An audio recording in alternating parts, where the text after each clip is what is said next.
I guess I'm audible, so maybe my screen is properly visible.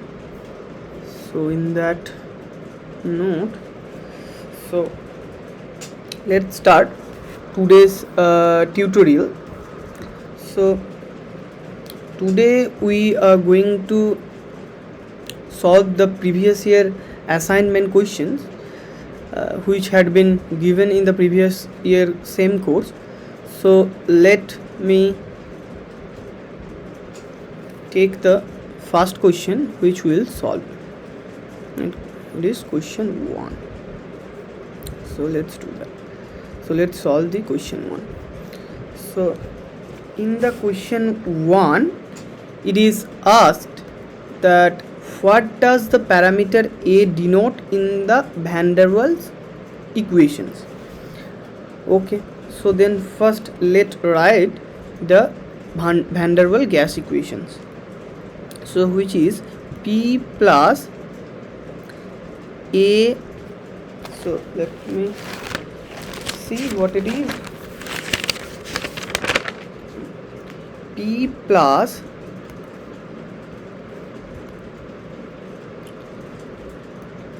n square A by V square multiplied by V minus NB equal to NT, where N is the total number of particles, total number of particles, T is the temperature, V is the volume, and here P is the pressure. Now if you see this equation, you will immediately see that this equation is not similar like ideal gas equation PV equal to NT. So from where these differences comes? Now first differences comes because this is the ideal situation where we assume one, no interaction among particles.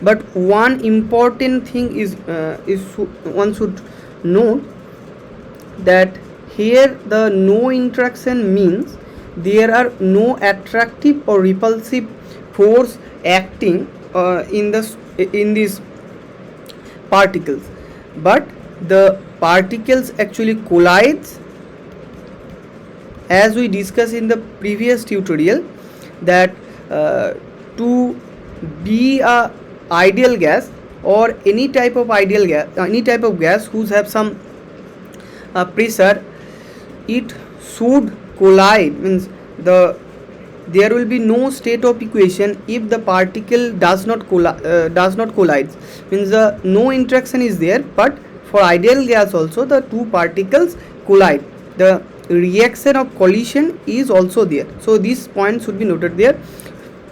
So this is the first assumption, and second assumption is that all the gas molecules are point-like. What does it mean? It means that one gas molecule does not possess any volume, or the volume it does not possess a volume, but in reality we actually observe that when two molecules come very close to each other, they feel the presence of the other particle by a short range interaction force.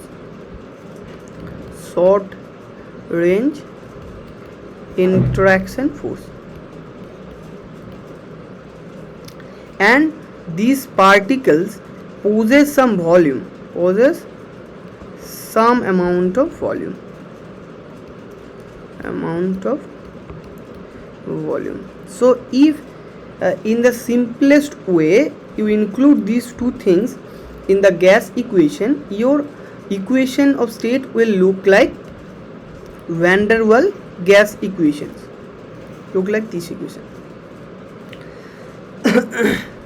Now how we include these things? Now first, this short range interaction, if there is a short range attractive interaction between these two particles, this attractive interaction. So if these two particles feels their presence by a short range attractive interaction, then the pressure will diminish. Pressure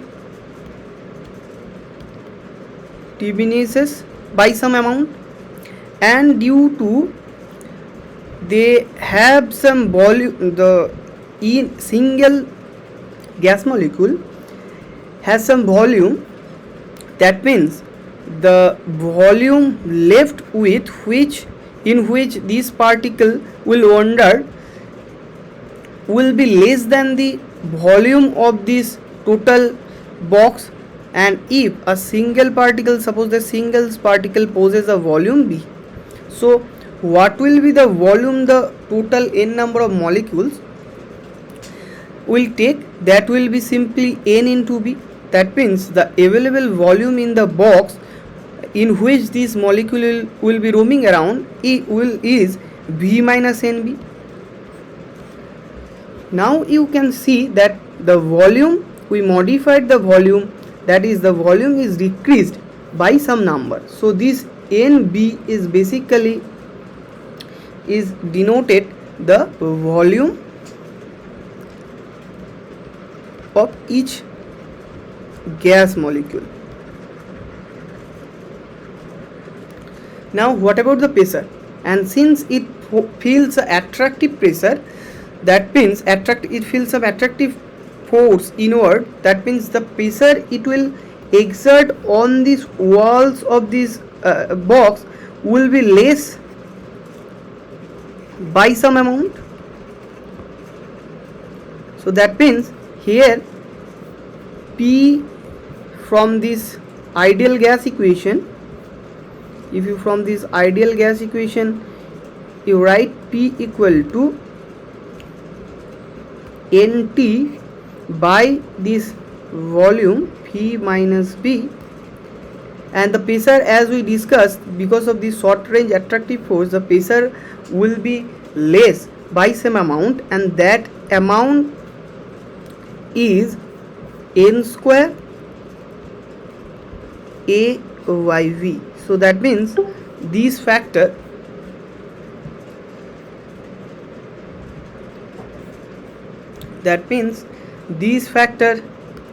N square A by V comes because of the attractive forces. Now why we have taken this form, it will be clear if when we will write the free energy for this van der Waals gas molecule. Now we have solved the question, what does the parameter A denote in the van der Waals gas equation? So we know that the van der Waals A parameter denotes that average attraction between the molecules. So this will be the answer of the question 1. Okay, so now we have solved the question number 1. Now let's go toward the question number 2. Okay, so let me bring the question number 2 here. Question number 2. Okay. So this is where we will, by arguing here, we will see why we have taken this form. Now to see why this form, we will it is clear from this expression of the free energy. Now we know that the expression of the free energy is, let me check it, minus NT log some constant NQ V minus NB, it is the, now it is the volume, that volume decreased by some amount, it will be capital NB. So it will be capital NB by N plus 1 minus, so this is basically the free energy that we have already deduced for the ideal gas. But here, because of the short range attractive force, the free energy will decreased by an amount, and we know that whatever force it is, suppose that there are two masses are there and they feel the attractive force, then what the in the force formula, in the energy formula, if that is the attractive force, then the energy because of this attraction will be basically the potential energy, and if this field is if they are feeling an attractive force, the energy will be minus of mass of this particle and mass of that particle by some constant into this, or you can think that minus m1 m2 into some constant. And in similar manner, when two charged particles are feels attracting force, their potential also depend on the q1, the charge of one particle and charge of other particle. This is m1 and this is m2, q1 q2 and some another constant. You see that the attractive force depends on the particles that are around this particle. Suppose you want to calculate the attractive force of a particle sitting here, so that will be the total mass around this particle. It should proportional to the the particle mass of sitting here and the density of the particles that is around by the particle. That means these the energy reduced by some amount, that should be proportional to the the density of the particle. So that will be density, some density, and we know the density is nothing but n by v. So it should be proportional to n by v of a single particle into some constant b and into some constant a. And since we know this is the, suppose this is the energy reduced of a single particle, then the what is the total number of energy reduced of the all particle, because n particles are there, so it should be simply multiplied by the n. So that means this will be our by this argument it should be look like this, the reduced energy. It's not reduced energy. That means now we have idea why you have taken this form. Now we know the formula for deducing the pressure from the free energy. So P is equal to del F del V with total number of particle and temperature constant. So if we do that, so first here nq is nothing but nq is a constant mt by 2 pi h bar q to the power 3 by 2, which is the thermal wavelength. Okay, now let's calculate the pressure. So pressure will be the volume, so that means let's do it. F is what, let's write the F is minus nt log, in nq there is no volume, so in the when we derivative with respect to v, this term will be cancelled. So this part will be some constant v minus nb, and again that n also be a constant because n should be, we are keeping constant, n constant when we derivating with respect to v, and this term will be cancelled, and another term will be there, which will be n square a by v, right, n square a by v, and the other terms which actually function of number of particles and temperature. Now the pressure will be minus nt plus nt by n minus v plus minus will be there because of this, and 1 minus is there because it's already n square a by v, and derivative of 1 by v will give us another negative sign. So finally we will get this type of expression, P equal to nt by v minus b minus n square a by v square. Now you can see from here that we have actually calculated this. There will be a v square term here, should be v square. Okay. Now we have calculated the pressure, and you can check it from here that this pressure exactly same as this. Now we know by the argument why we have taken the form like this, we get from this free energy. So that part is that. Now here it is, in this question it is asked for a van der Waals gas with reduced volume 5/3 and reduced temperature 3/2, find the reduced pressure. Now then, since all the variables given in terms of reduced volume and reduced pressure, we have to write this equation in terms of reduced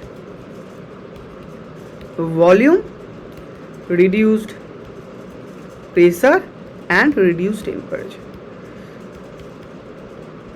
So what is this quantity R? So let's do it. So first see this equation inherent some property which is missing in the ideal gas. The property is that there is a regime for V, there is a regime called critical regime, where this pressure near this critical regime, the pressure actually independent of this pressure become independent of the volume of the gas. So in the critical regime this property it holds, but in case of ideal gas there will be no such regime where the pressure independent of the volume altogether.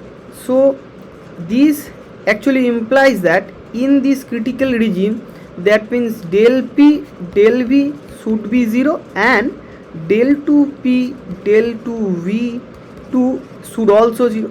So by this we can calculate the critical value of the temperature, pressure and the volume. So let's do that.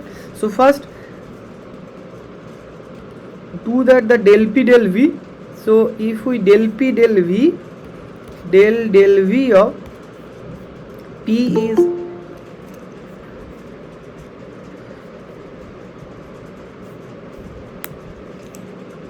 is NT by V minus B minus N square A by V square.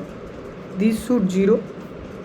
This should become 0, and if you do it, that it will become minus NT by V minus B minus, there will be some NB should be there, so there will be some NB, so there will be some NB, so this is NB, so V minus NB its square, and this will be plus N square 2N square A by VQ will be 0. That is NT by V minus NB its square should equal to 2n square A PQ. Now by solving this equation we will get this result. So this is our equation 1, and let's do this second equation. So if we again derivative with respect to V of this quantity, we will get minus 2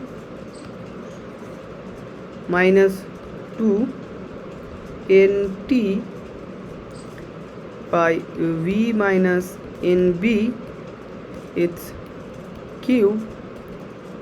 It will be plus, so this is minus 6 n square A by V4 is equal to 0, so that will give a 2nt by V minus nb its cube equal to 6 n square A V to the power 4. So this is the second equation, equation 2. Now if we divide the equation 1 by equation 2, what we'll get? We will get, now we divide equation 1 by equation 2, we'll get, so that means nt by V minus nb square, V minus nb its square by 2nt by V minus nb its cube is equal to 2n square A by V cube by 6n square A V to the power 4. Now from here we will get V minus nb by 2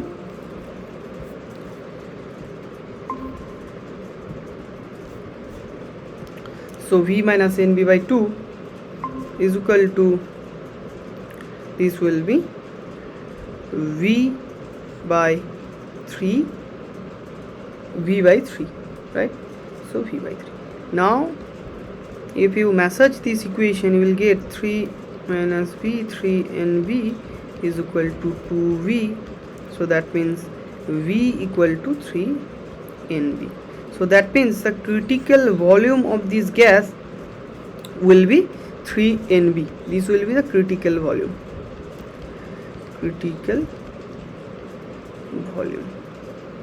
Now let's put it in the any one of the equation here. Suppose that in equation 1, so put this value of Vc in the equation 1.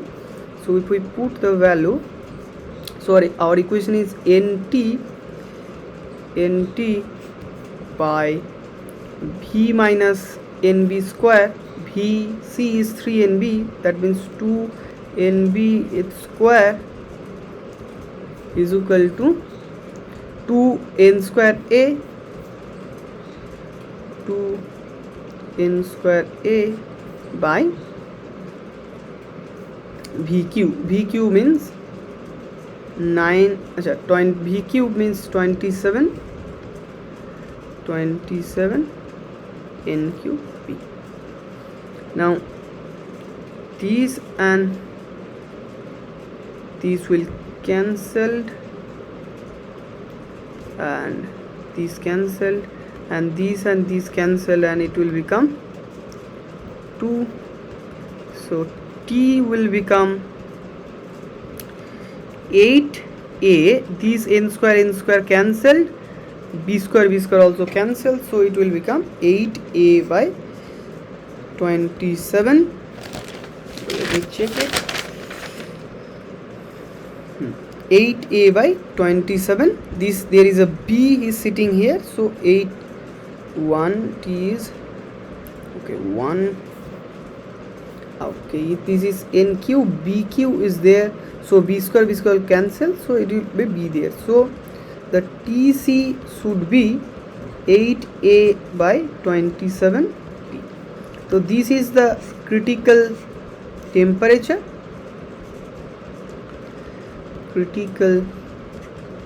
temperature. Now let's put this Tc and Vc and get what is the value of the critical pressure. So we know that pressure is Nt by V minus Nb minus N square A by V square. N square A V square. So it will give N into T 8A by 27 B by it is 3NB, so this is 2NB minus N square A, this is 3 9 N square B square. So this n cancel, this n cancelled, so it is 8. This will become 4A by 27 B square minus A by 9 B square, and if you calculate it, it will become, so 4 minus 3, so this is 1, that means A by 27 B square. So this is the, that means PC critical value of the pressure will be B square. So that is the critical value of the pressure. Now what is the reduced coordinate here? Now if we write the pressure as critical value of the pressure into critical value of the pressure into the reduced some number, so this coordinate will call the reduced coordinate, and it is called reduced pressure. So reduced pressure. Similarly, you can define the volume as Vc into reduced volume, and temperature is Tc into reduced temperature. Now this is, if we put this value, Pc equal to A by 27 P square Pr, Bc is 3NB Vr, and T is Tc into 8A by 27 P. Now if we put these P, V and T's values in this equation, so P means A 27 B square Pr is equal to N by V means 3NB minus 3NB Vr minus NB minus N square A P square is 9 N square B square Vr square. So okay, so that's that. Where is my equation? N square A by V square, so N square A by V square. Now what I will get, so let me check what I will get. So now if we, it is 8, so A B should be cancelled, there is a A missing here, so N, okay, so this is the P equal to NT by V minus B, so I have missed, I haven't put the value of T, so T is 8A by 27B. Now if I put those things all together, PR is N 8A by, if I take common NB from here, which will become NB into 27B 3VR minus 1 minus N square A by 9N square B square VR square. So N square cancel, here N cancel, and everywhere A by B square, A by 27, if I multiply this side by A by 27B square, so then I left what I left with, which will be 8. This will be 8 by 23 VR minus 1. So there will be 1 3 should also there, so okay, and if I common 3 from here, it will become VR minus 1/3, and this is nothing but this, actually this will be 3 by VR square. So if I multiply, if I take common from every terms A by 27B square, so now my reduced equation will look like PR by 3 VR square into VR minus 1/3 is equal to 8/3. 8/3 into TR should be there, which I have missed. TR, it is TR. So that is my reduced state equation. Now the state equation is written, the every variable P, VR and TR is in terms of reduced volume. Now we are ready to solve this problem. So it is here it is given that the volume is reduced volume is 5/3. So VR is 5/3 and TR is 3/2. TR is 3/2. Now what is the value of PR? So let's check that. Put the value of PR. We know that PR is 8 TR 3 VR minus 1 minus 3 by VR square. So 8 TR will be 3/2, 3 into 5 by 3 minus 1 minus 3 by 25 by 9. So what I left, it is 4. So this is, so this will be 8 into 3/2. Here 3 cancel, it is 4. So it is 4 cancelled, minus 27 by 25. So this is 3 into 25 minus 27 by 25, which is 5. 75 minus 27 by 25, which is nothing but 48 by 25. So the reduced pressure is 48 by 25. So and so the answer of the question 2 will be this, 48 by 25.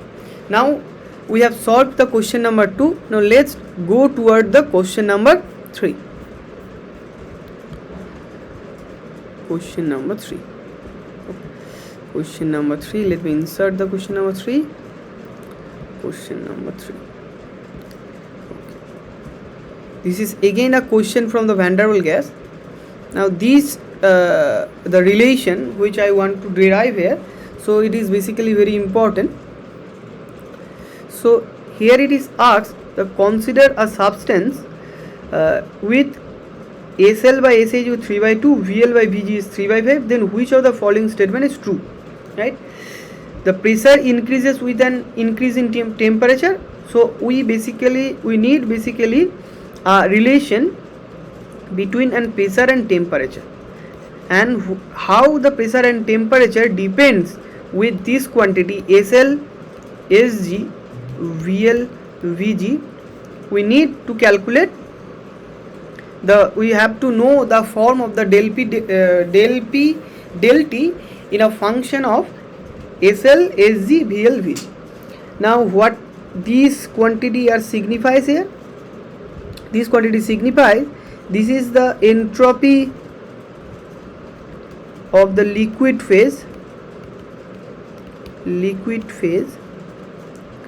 It is the entropy of the gaseous phase, and similarly VL and VG. Now how this liquid gas comes from?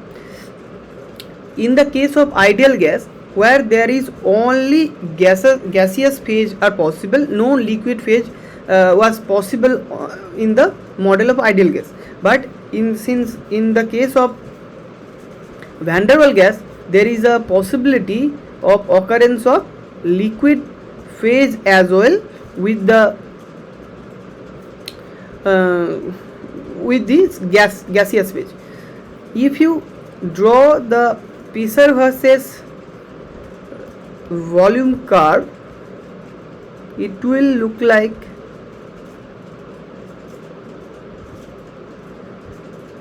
now. You can see that this part of the curve, so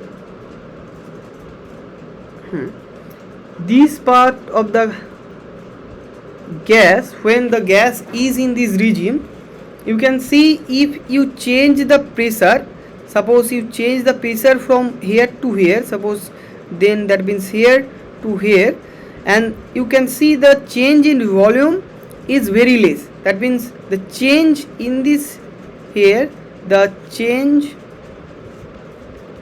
in the volume in a constant temperature with pressure is negligible. And we know that this property is actually the property of a liquid, incompressible liquid. So when there is a liquid, the definition of an incompressible liquid is when we apply pressure, the volume will not change. That means in this region, the van der Waals molecules follows the liquid, they become liquid. And but in this regime, you can see that with a slightest change of, suppose here is pressure is something and pressure here is another something, so you can see that a slight change in pressure can cause a large change in volume. So this is the property that is shared by the gas. So this phase is actually gaseous phase, and in between this unphysical region, so in between here to here this unphysical region, because you can see here with changing pressure, if I increase the pressure, suppose here to here, you can see the volume is decreasing, right? Since increasing, del P del V is positive, some positive quantity. Now you can see that if I increase the pressure here to here, the volume is increased by this amount. So that means here, if we apply pressure on the system, the volume is actually expanding, which does not happen in nature. That means this is the unphysical region, and by construction, Maxwell equilibrium construction, this area and this area is same. So this actually called the Maxwell equilibrium construction. We say that here to here the phase is the coexistence phase. Here the volume and liquid both exist simultaneously. Now we know that from where the liquid and gaseous phases came into the picture when we talk about the van der Waals gases. Now let's see what is this equation. What is the relation del P del T. Now to write the del P del T, let's see what happens here. Actually the V liquid is this, V gas is volume of the gas is this, and similarly here the entropy is VL, here the entropy is Vg. Now we have to know what is happening in between. Now in between what happens here, some gas molecules condense and become liquid, and on the other hand simultaneously some liquid molecule vaporize and become gas. That means there are in between two of these phase, that means between the gas phase and liquid phase, gaseous phase and liquid phase, they change among themselves some particles. So they change among themselves some particles, and we know from our thermodynamics that when the two system is allowed to change their particle,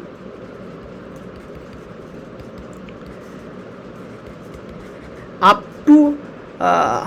to when they can allowed to change the particle, means what is the equilibrium in this system when they are allowed to change particle, when the chemical equilibrium of this chemical potential of these two state, the gaseous state and the liquid state, this is gaseous state, mu g is the chemical potential, and VL the chemical potential of the liquid phase. When these two become equal, then we will say that these two system is in equilibrium. So now we have to find where these we can, from the thermodynamic relations, from where these two, means we can get the chemical potential out of the thermodynamics relation. So let first write the fundamental relation of the thermodynamics, which is TdS equal to U plus PV minus mu n. So here is the chemical potential, and another we can write the Gibbs function, G is U plus PV minus Ts. Now from here you can write Ts as U plus PV minus mu n, and from these two relation, minus here minus G. Now from this, if you compare this and this relation, you can see it that mu n actually nothing but the Gibbs free energy, mu n. So what is the mu n? Mu n is nothing but the Gibbs free energy. And what is the chemical potential? Chemical potential is the Gibbs free energy per particle is called the chemical potential. Okay, now this is the chemical potential. Now let's see how this Gibbs free energy changes. So dG is du plus pdv plus vdp minus tds minus sdt. Now from the first law of thermodynamics,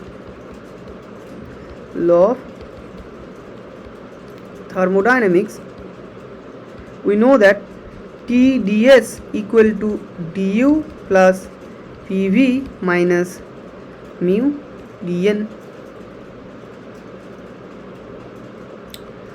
Mu dn is not there, so TdS du plus PV, if we put it here, what we will get? Du plus PdV is equal to TdS, so these two part cancelled, so dg equal to vdp minus sdt.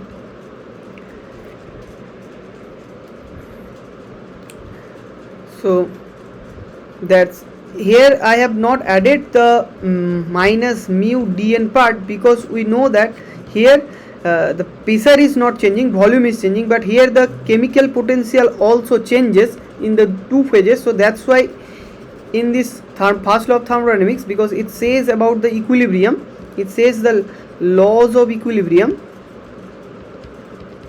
it's a laws of equilibrium. So since these particles are changing among themselves and this chemical potential also not settle down to a equilibrium value, that's why in this first law of thermodynamics we actually do not add this term minus mu dn. Now we get dg equal to vdp minus sdt, and we know that g is nothing but n into mu, or if I divide every term by n, and we know that dp is v is the exclusive variable, that means v depends on the total number of particles but p doesn't.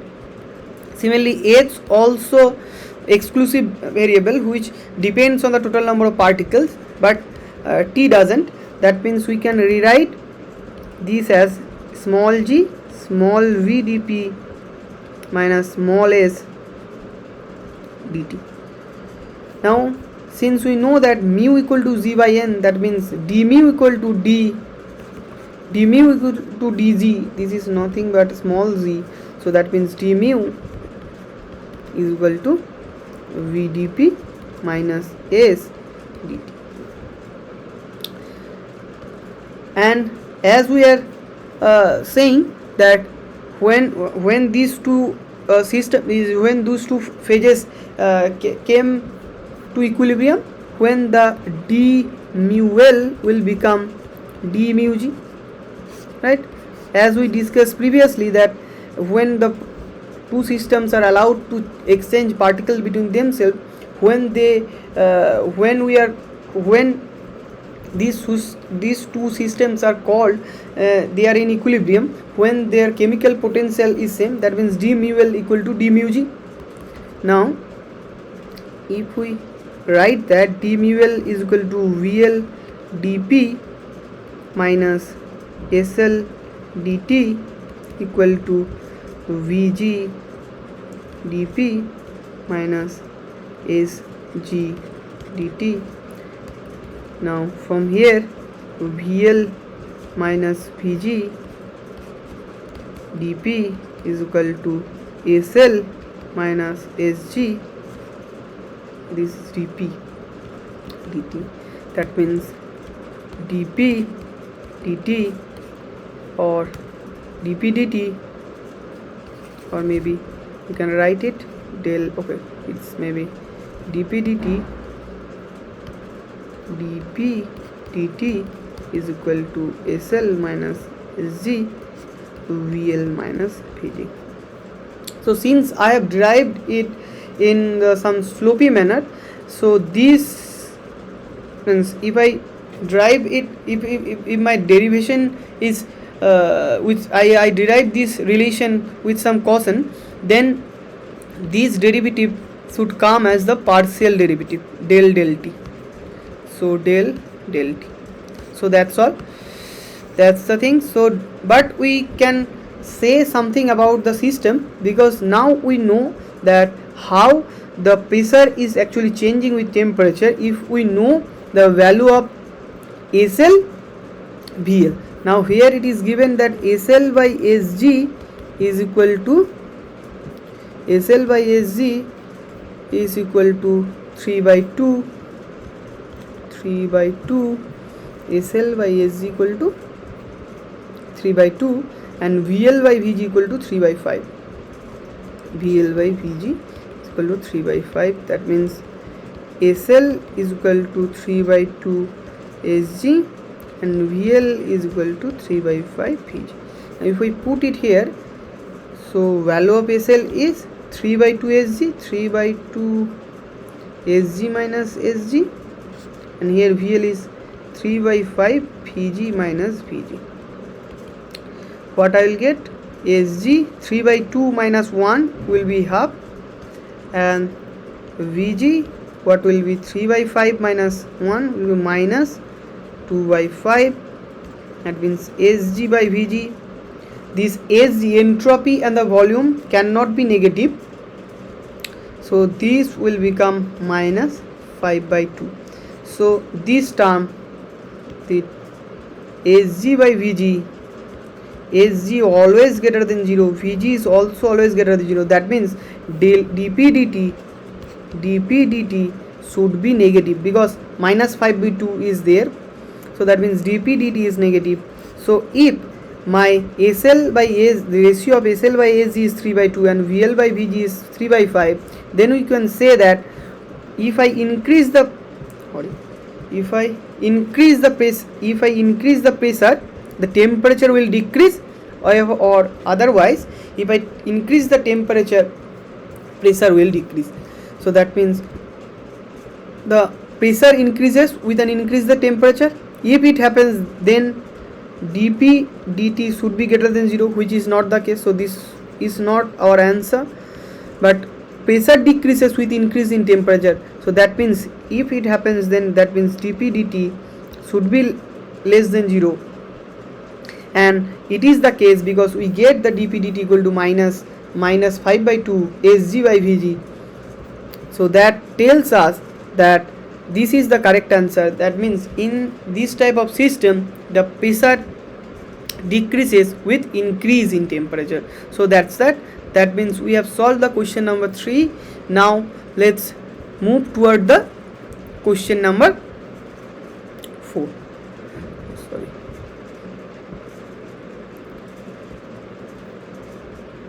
Okay. Question number 4. Insert question number 4.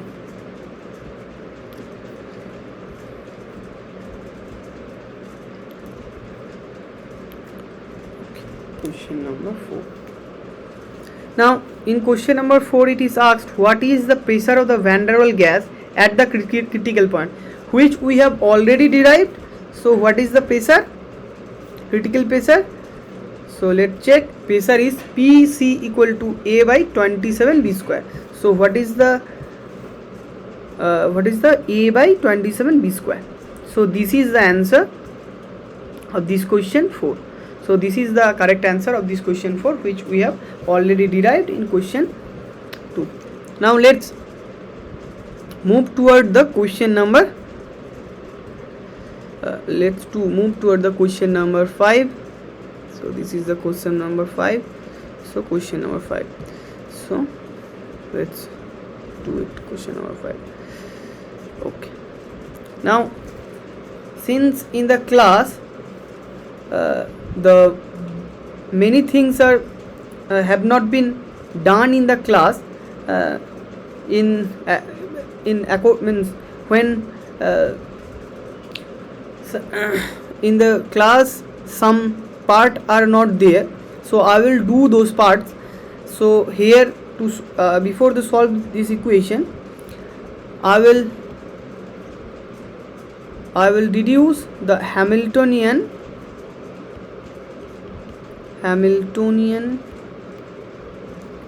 of a charged particle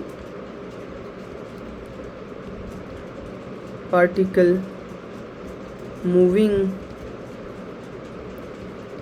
in a electromagnetic field. Then I will tell you what Landau demagnetize means the degeneracy, how the degeneracy comes in the Landau diamagnetic susceptibility scenario. What is the degeneracy?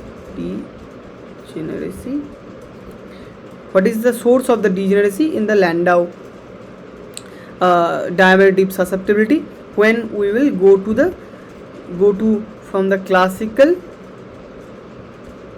to quantum regime.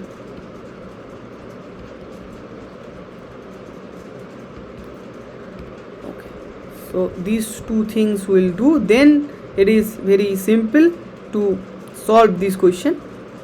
So let's first see the what is the Hamiltonian of the charge particle. Now, as we know from our bachelors that the when a charge particle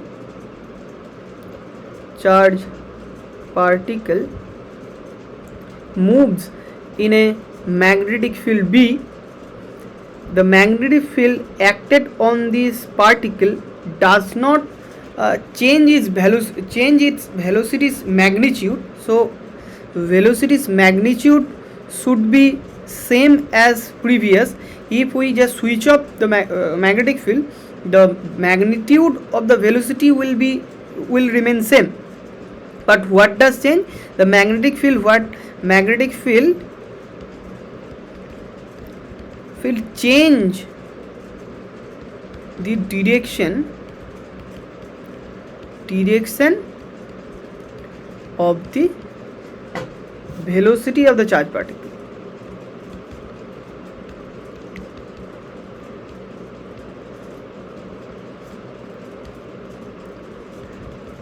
So that means when a particle moves in a magnetic field, because of magnetic field there will be no energy. That means the total energy of the particle should be, if only magnetic field is there, the total energy of the particle should be half m v mod square. Since when we apply magnetic field, mod v will not change, that means energy should also not change. But when we applied another when with magnetic field we apply the electric field also, then because of the electric field there will be some potential which will be phi, and the energy, because this particle is in the electromagnetic field E, will be q into phi. So the energy of a particle which moves with velocity v in a electromagnetic wave, its energy should be q into phi. So this should be total energy.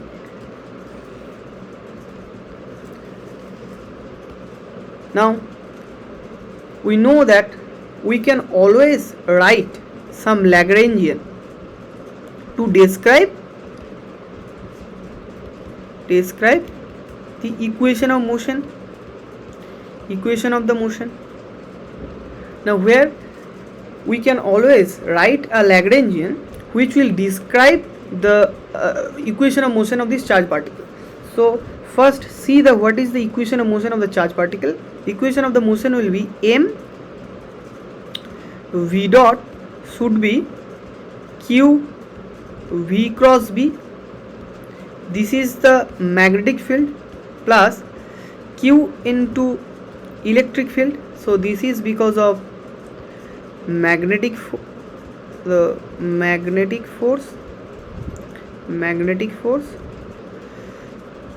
This is because of the electric force. Now we only focus in the x component of this equation of motion. So what will be the x component of the equation of motion? M vx dot will be q v cross b, and from our electrodynamics we know that v can be written as curl of A is called vector potential. So let write in that way, v of curl of A, its x component, plus we know that E is nothing but del phi del x. E also can be written as E is equal to grad phi, which will, you can write it grad phi, its x component will be simply del phi del x. Now let's write this term explicitly. First let's v cross curl of A, what will be its x component? So that means x cap, y cap, z cap, vx, vy, vz, and suppose these, let it write at a tilde x, a tilde y, a tilde z. I simply rewrite the curl of a, this also a vector, so I write the curl of a as a tilde, and you can calculate what is the x component. X component will be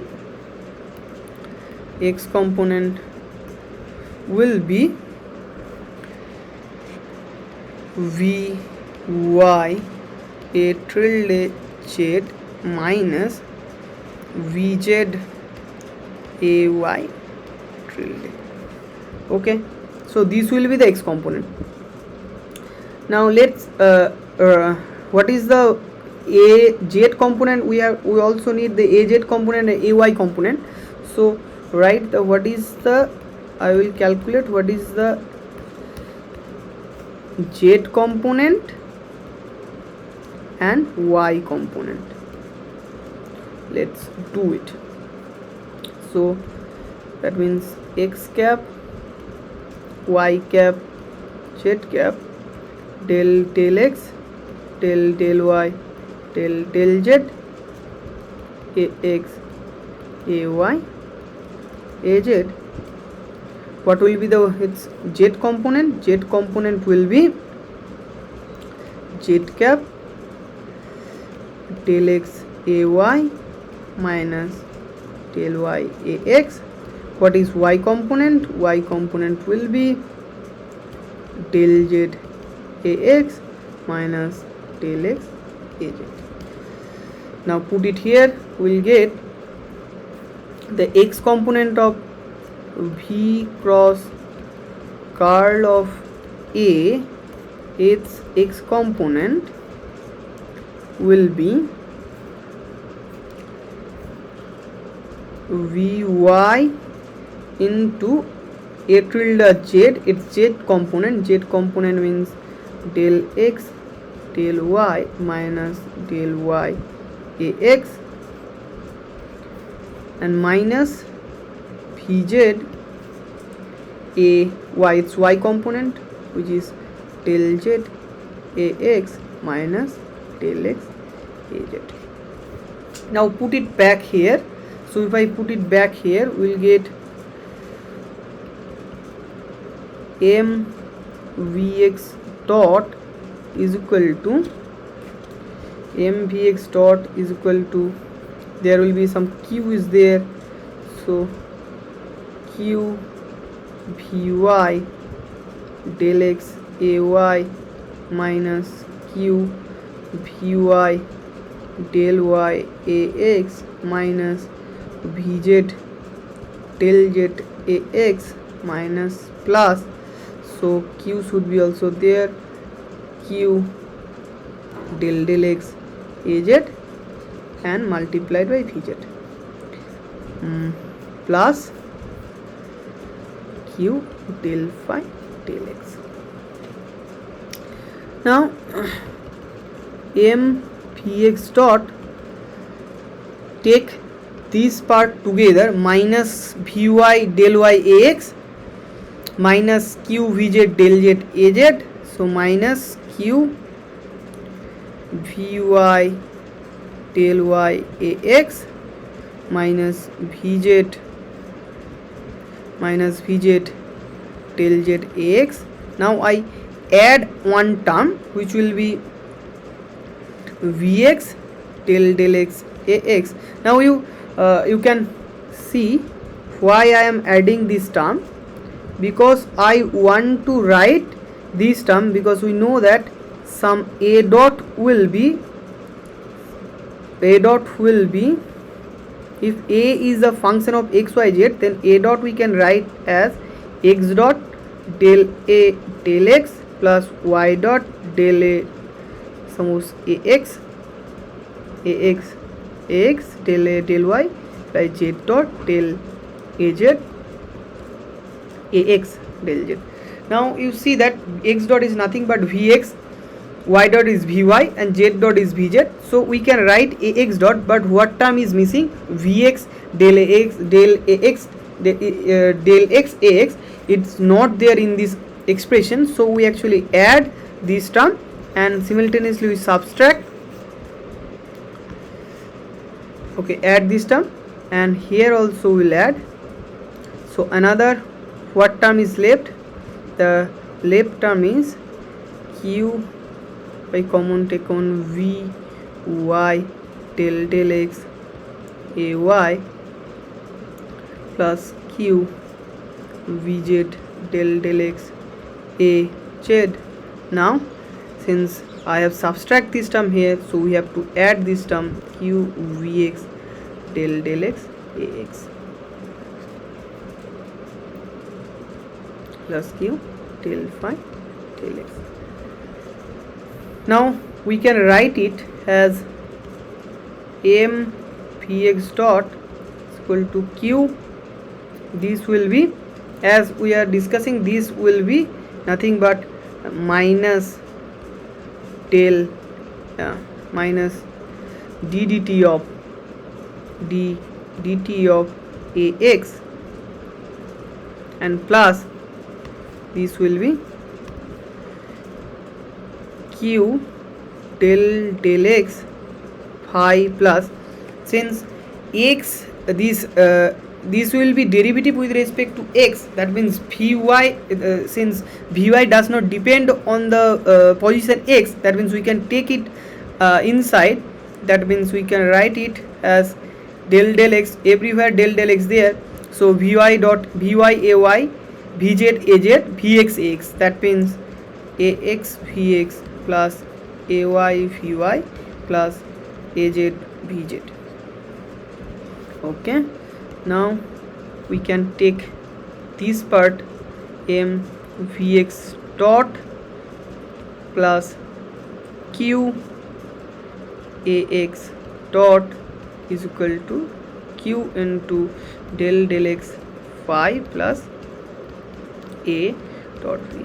Similarly, the similar results also the here, that means d dt of m vx plus q ax will be q into del x phi plus a dot v. Now we can see that if we define this quantity, now if we define this quantity m vx plus q ax is my momentum, and then we can write a corresponding potential which is phi a dot phi. So from this potential the momentum will be, if we write this momentum as this, then we can write a Lagrangian which will create this equation of motion is nothing but half m vx square, only x component, minus, or maybe all the term is similar, so this will be phi q into phi plus a dot. Now this equation of motion, we can generate this equation of motion through this Lagrangian, and now what my momentum becomes? Now my momentum becomes not mvx. In a free particle case, what is my momentum? Momentum will be mvx. Now here my momentum is not mvx but mvx plus qax, or in general p will be mv for free particle, but here my p is mv plus qa. Now you can see that here the momentum is actually shifted, my momentum actually shifted by some amount, because so that is the things. And if you want to know why I am calling this term as momentum, we know what the momentum operator do or momentum do. Momentum momentum generate a spatial translation. You can see that this quantity, not mvx here, this whole quantity mvx plus qax is actually generating a transformation in x direction, right? So del x, that means it's generating a transformation. This quantity, this whole quantity generating a transformation, this whole quantity generating a transformation along x axis. So that's why we can call it the momentum. So that is the thing that is called the momentum. Now we know that what will be the energy. Energy is nothing but, as we are discussing, the energy will be nothing but mv square plus q phi. So what will be the Hamiltonian? Hamiltonian will be total energy, which will be total energy, and which is nothing but half m v square plus q phi. But h should be written in terms of momentum. So we have to replace this velocity by the momentum. So if we do so, so v will become p minus qa by m. So if we put it here, m p minus qa x square by m square plus q phi. So that means it will become p minus qa square by 2m plus q phi. So that means now you can see that what is my Hamiltonian, right? So what is my Hamiltonian? So this is my Hamiltonian. Now what I am interested in the Hamiltonian, because we know if we want to do in quantum mechanics, what we'll do in quantum mechanics, if we want to do time translation or anywhere, if we want to do the time translation similar as here, as we did here, that we do the spatial translation. If we want to do the time translation, we need this Hamiltonian operator. Since in quantum mechanics we need the time translation or the time evolution, so we need this Hamiltonian operator. So that's why in quantum mechanics we use Hamiltonian, not the Lagrangian, because the Lagrangian is not the time translation operator. Hamiltonian is the time translation operator. That's why we used the Hamiltonian. So that's that. Now, and in the quantum mechanics, why the momentum is there, you can always say that why we are taking so much trouble. We can write it in terms of velocity, but in quantum mechanics there is no concept of velocity operator. That means the quantity velocity doesn't make sense in the quantum mechanics. But we know that in quantum mechanics the all description belongs to the wave function. So in the quantum mechanics there is actually no velocity, no position of the particle. We only describe the system in terms of the wave function. That's why there should be an operator.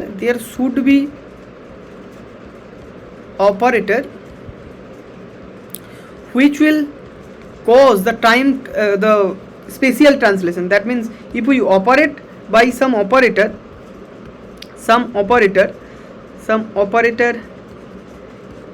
it will take the psi to psi plus x ex, and it is happens so that this A is called the momentum operator.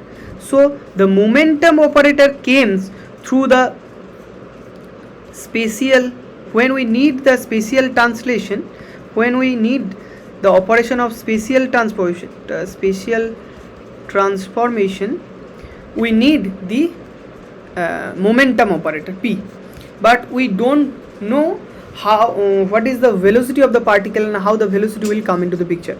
So that's why in quantum mechanics this momentum operator is needed. Now we know the Hamiltonian.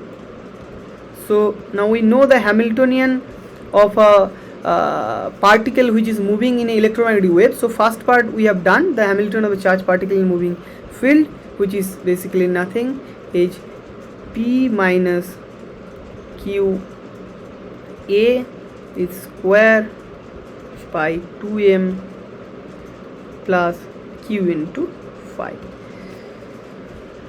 Now the last part which is there is that from where this Landau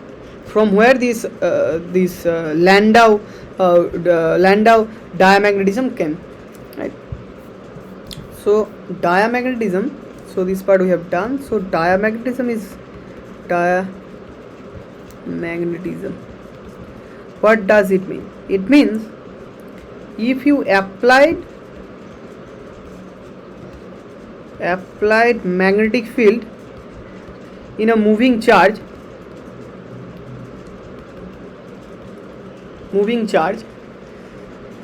the charge, since in the magnetic field, if a charge is moving, then the magnetic field will change the direction of the velocity of the moving charge. That means it will causes some current and circular current. So if there is a magnetic field and if you passes a particle perpendicular to the magnetic field, it will start to circulate around this magnetic field, which will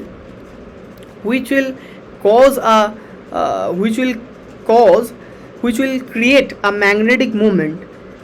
Because of the circulation, which will create a magnetic moment which oppose this magnetic field, that means if the magnetic field is this direction and it create a current along this direction, and due to this current there will be another magnetic field due to this current. This is the applied magnetic field, and due to this circulation of the charged particle, there will be another induced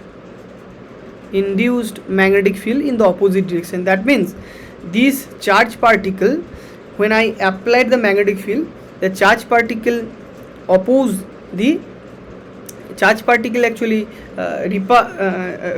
charged particle behaves as repulsive particle in the magnetic field B. This is called the diamagnetism. Or you can think is that diamagnetism is then when we applied magnetic field B, this circulation of charge will create a magnetic moment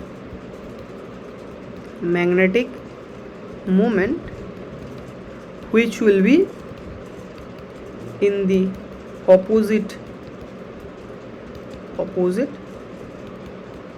direction of this magnetic field B. This is the diamagnetism.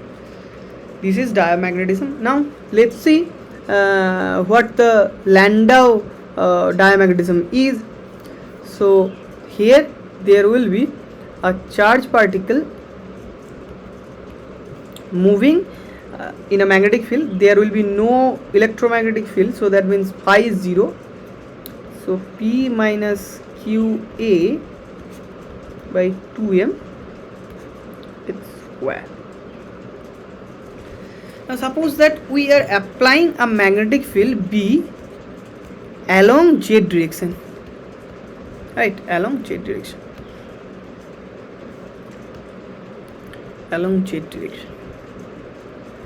Now along z direction means we know that curl of A is B. That means only the BZ survives. That when BZ or the so that means if we applied magnetic field in the z direction, then we actually fix the gauge in A such that we can write this as curl of A is z component z cap is equal to B0 z cap. Curl of what is the z component of this? Z component will be, as we have did it earlier, the z component is del x ay minus del y ax, del x ay minus del y ax will be b0z. Now if we choose ay is equal to b0 by 2 is z cap, b0 by 2 and b0 by 2x, and ax is equal to minus p0 y by 2. If we put it here, you can see it that del x of ay, which will be b0 by 2, and del y of ax, which will be minus and minus b0 by 2, it will give b0. So that means we can fix the gauge in such a manner that we can write the ax is equal to minus b0 by y by 2, ay is equal to p0x by 2, and az is 0. We want to do basically rewrite the Hamiltonian in such a way that it is a manageable. From here, if we ask in the quantum mechanics what is the eigenvalue of this Hamiltonian, one cannot answer from this Hamiltonian. So we want to rewrite this Hamiltonian in a form from where, by looking into the Hamiltonian, we can say something about the eigenvalue and eigenfunction of this Hamiltonian. So we want to rewrite this Hamiltonian in that form. That's why we want to express this A in simplest form, ax ay bx by, and let's rewrite it. So h equal to, this will be, let's for the time being forget about 1 by 2m. So suppose that m equal to 1 by 2, so forget about the 2m. So p minus qa its square, so this is px square. Okay. That means mod p square plus q square a square minus 2 minus p qp dot a. So here I have classically doing this. Instead of classically, if we want to quantum mechanically do these things, we will get, instead of 2p dot q, we will get p dot a plus a dot p. So this is the correct way to write this expression when you write it in quantum mechanics, but for the time being this is not required. So let me write as 2qp dot a. Now p square is nothing but px square plus py square plus pz square, and since we know the form of ax and ay, we can write the q square ax square plus q square ay square minus 2q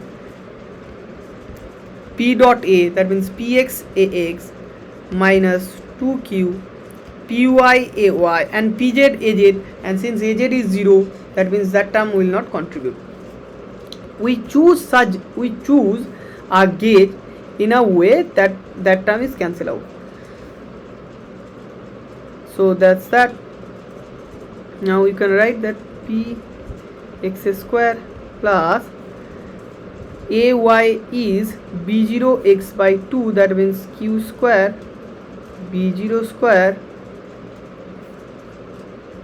by 2 q square q square b0 square by 2 q square b0 square by 2 x square one term plus py square plus again ay is b0 by 2, so that means q square b0 square by 2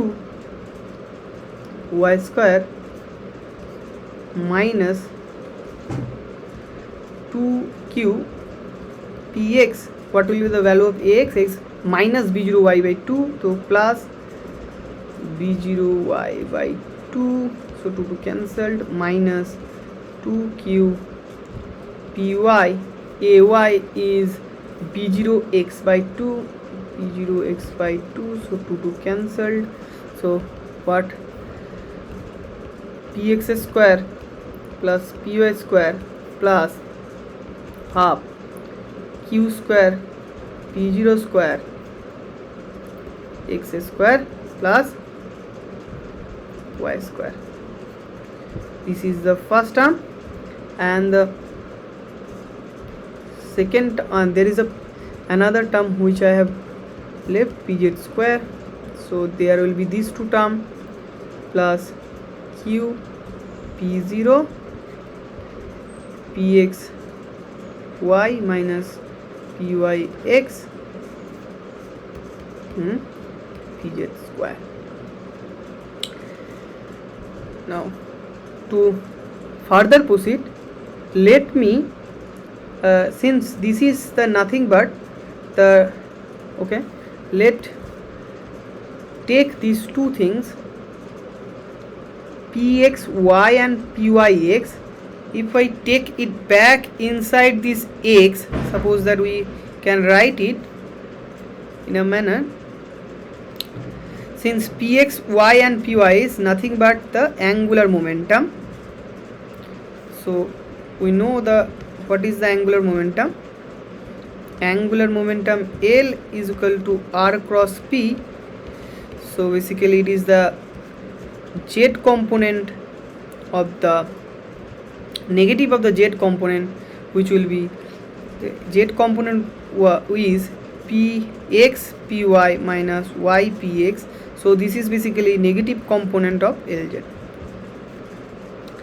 angular momentum Lz, negative component of Lz.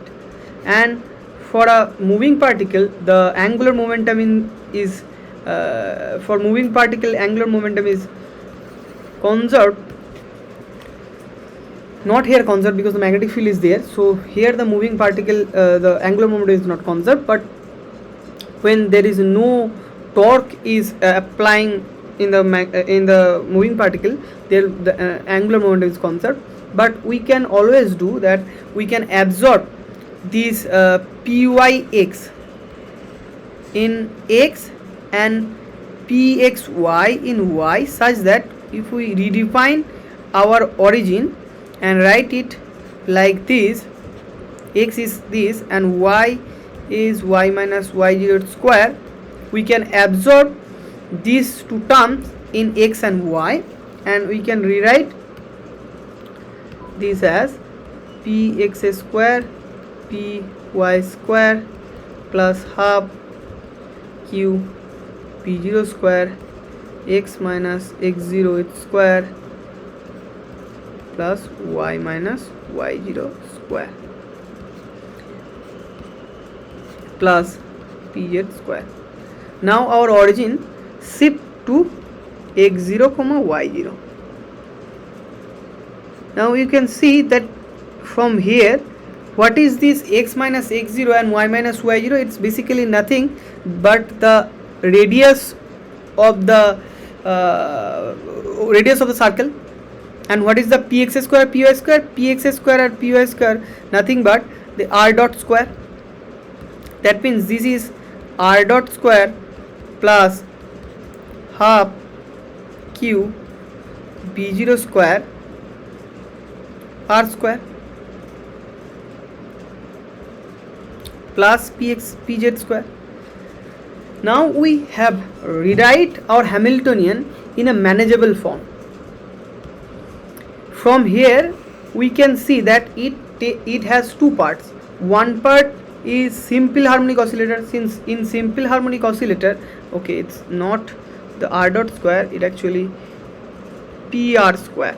We know that for simple harmonic oscillator, what is the Hamiltonian? Hamiltonian is nothing but 1 by 2m p square plus half m omega square. So you see that this form is coming here, and another part is the part which is unperturbed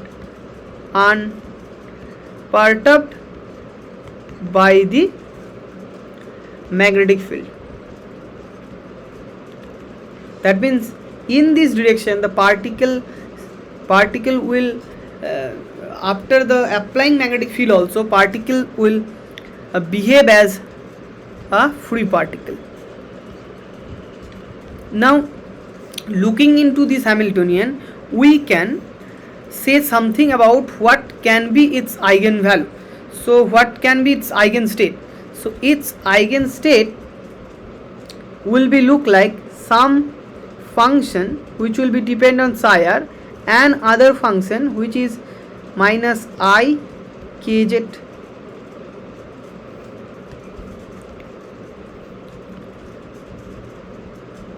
I h cut kz x.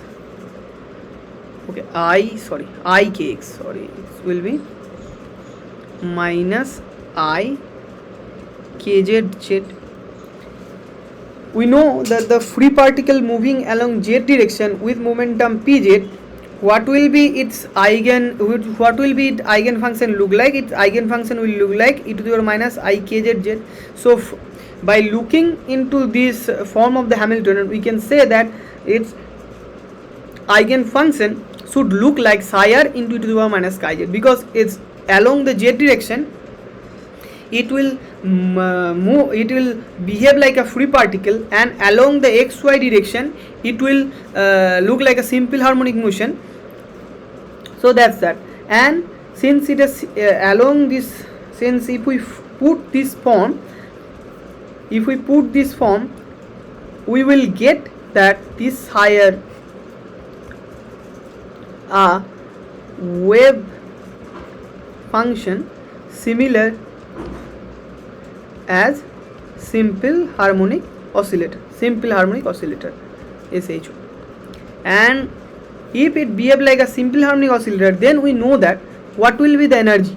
Energy will be nothing but the energy of a simple harmonic oscillator. We know that n plus half ground state energy, n plus half into h cut omega. Omega is the frequency. Here the frequency is half a frequencies, since m is not there, half m omega square. M is here, the frequency will be proportional to q b0 square. So f psi will be this, and what is the energy of the free particle? That will be pz square by 2m. So that will be that's its eigen value look like. If we when a charged particle move around in a magnetic field, it should possess the energy. If the particle is behave quantum mechanically, then it should possess the energy whose expression should look like this. Okay, that's it. Now what will be the exact form of, now we will write the exact form of the how the energy exactly looking like. So let me write that. Energy will be exactly look like E h cut b by c n plus half h cut omega plus pz square by 2m. So that's how it will look. But the question is, are we express each particle uniquely, or there are some degeneracy left with this? If we express our system in this way, is there any degeneracy left? How we can express a particle moving around. So we should express the particle moving in a circular path by two things. One, its frequency. So we have calculated the frequency and the point around which this particle is moving. But wait a minute, we don't know the origin of the particle exactly, because these x0 and y0 depend on px and py, and px and py also change with time. That means we don't know what is the origin of the particle, or what is means around which point these particles are circulating. So that means there is a degeneracy because we don't know the origin. So origin can be anywhere in this plane. If this plane is in the plane of, origin can be anywhere in the plane of px and py. Z direction is the particle. Actually, if we classically see, the particle will be follow a helical path, so it will move around like this. This will be z direction. This, suppose this is x and this is y. So z is fine, but we don't know we don't also know what is the exact value of this point, because this depends on px and py. So that means we don't exactly pinpoint what is the exact description of the system. That means some degeneracy will there, degeneracy is there. So some degeneracy are there with this description. That means degenerate means with same energy, means same frequency. If the frequency is same, we know that the energy will be same. With the same frequency, there will be some degeneracy in terms of what will be this origin is. The origin, the position of the origin causes the degeneracy. That means there will be multiple state. There will be a multiple state whose energy will be same, but they are different state in terms of the point around which the charged particle is circulating. They are different. So let's calculate the how much degeneracy is there. So what will be the degeneracy will be there in classical system? In classical system, we know that the px square plus py square, px square and py square are continuous. But in this is classical description, this is quantum description. So we know that this and quantum description is suppose that discrete, and this is a classical continuous description. So the state with the pxs and py square in between, suppose that this is the some another state. Okay, let me write it proper way. So let's suppose that px and py such that, let me draw it properly. So these correspond to energy, suppose jth level energy, which is n plus half h cut omega, and there are another energy, suppose that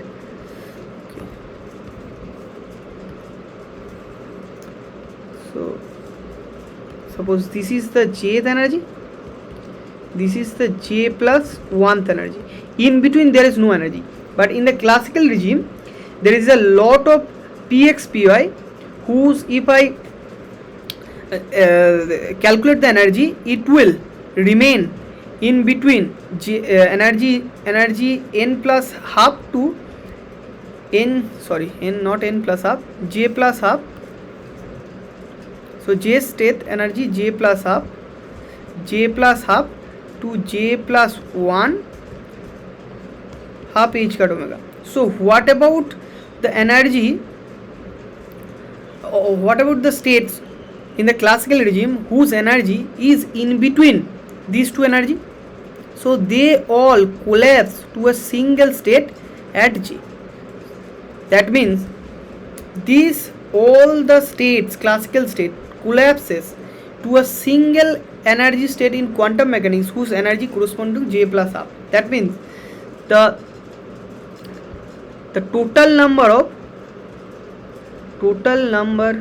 of state corresponding to the energy level, classically to the energy level between jth and j plus 1, that will be the degeneracy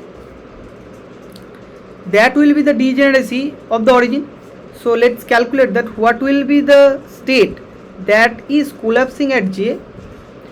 That will be 1 by aj square, total number of state 1 by j square, dx dy dpx dpy, which are the means total number of state which are in between these energy states. Suppose energy state j to j plus 1, and dx, integration of dx dy will be nothing but lx into ly. Ly is the length of the x side and length of the y side, so it will be lx ly by h square.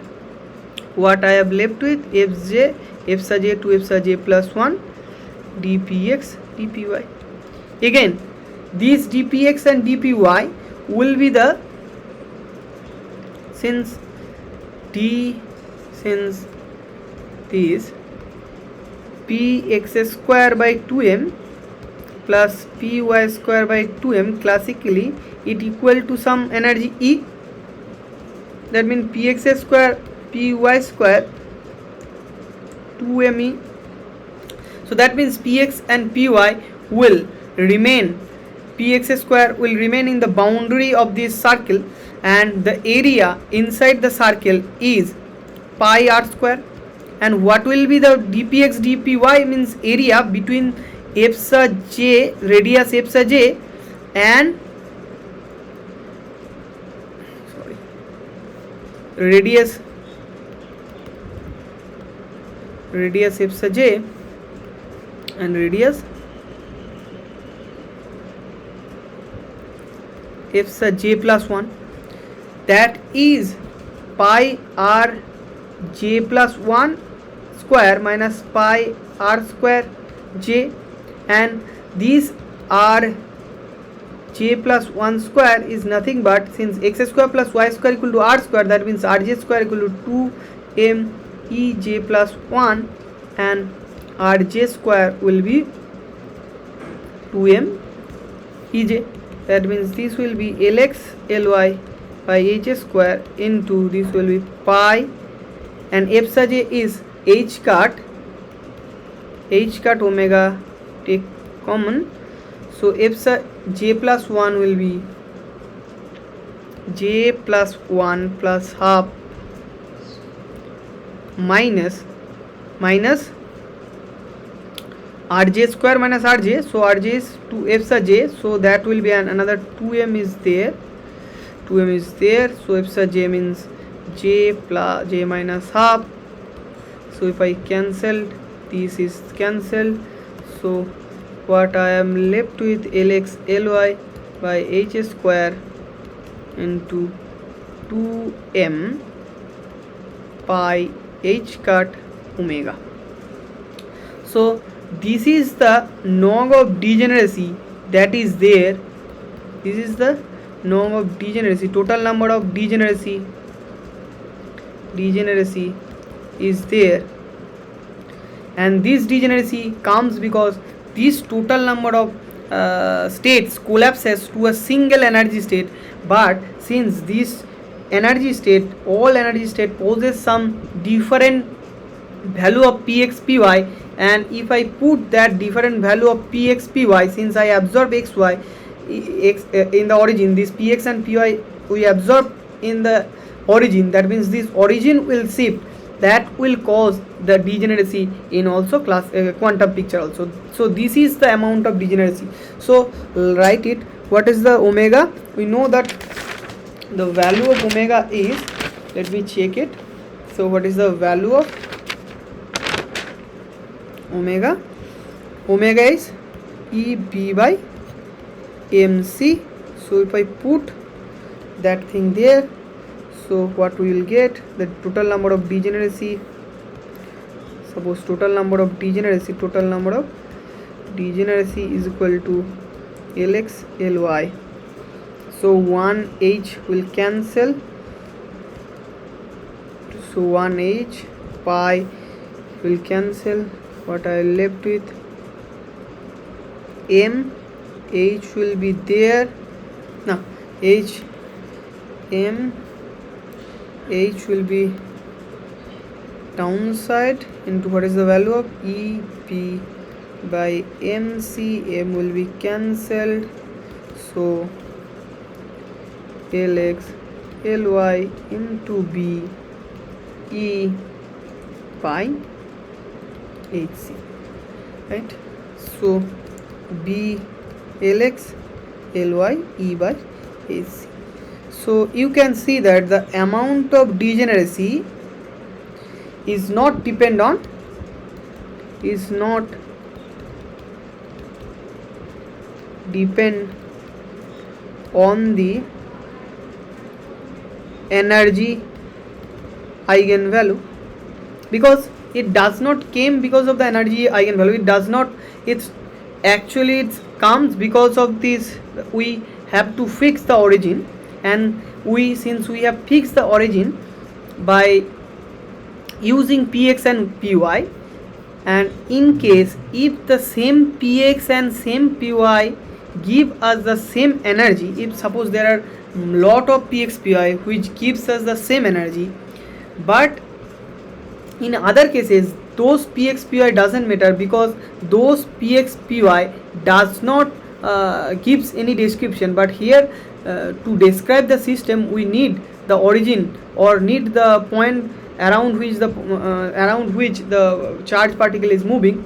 So that's why the px and py is crucial, and that means that degeneracy will come through this, and that degeneracy should be same, is that the total number of states which collapses to a single state, and this total number of state which collapses to a single state, that means all those states have the same energy, but the value of px and py is different. And since the value of px and py difference, that means all the states whose the charged particles can move around any point of Lx Ly plane, around this point, this point, this point. So the total number of point which is allowed is the total number of degeneracy, and that can you calculate by this, and this is came B Lx Ly E by AC. So that's that. So that is the Landau degeneracy. Now basically to solve this question, this will not, anything will not require. So let me quickly solve this question. So let me quickly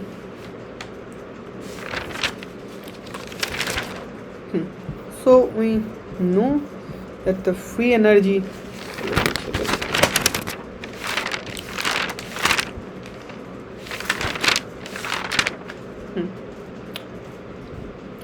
so we know the free energy will be n mu minus t into summation of log of 1 plus e to the power minus beta epsilon kz minus mu. Now you can see that we can expand this f in terms of h if we applied very small. First f prime 0 into h plus f double prime 0 into h square. Now since f0, this fh is a even function, so let's forget about that. Basically from here we can say that here we can say that the question, from the question itself we can say that we know that f is the free energy. What is the magnetic moment? Magnetic moment, we know that del F del H at H tends to 0. And what will be the chi? It will be proportional to del 2 del F the, okay, let me write it. Okay. So del M del H at H tends to 0, that means proportional to del 2F del H2 at H tends to 0. So that's that. That means F, it should, that the chi should proportional to that, but also F is an extensive function. That means it should proportional to the volume of the system. That means this should be the answer, that F double prime 0, because F double prime 0 proportional to chi, so that is there. And F also a extensive function which makes that F double prime should proportional to the volume of the system, that makes the F double prime 0 equal to minus b chi m. So this will be the correct answer. So that's that. Since there is no time,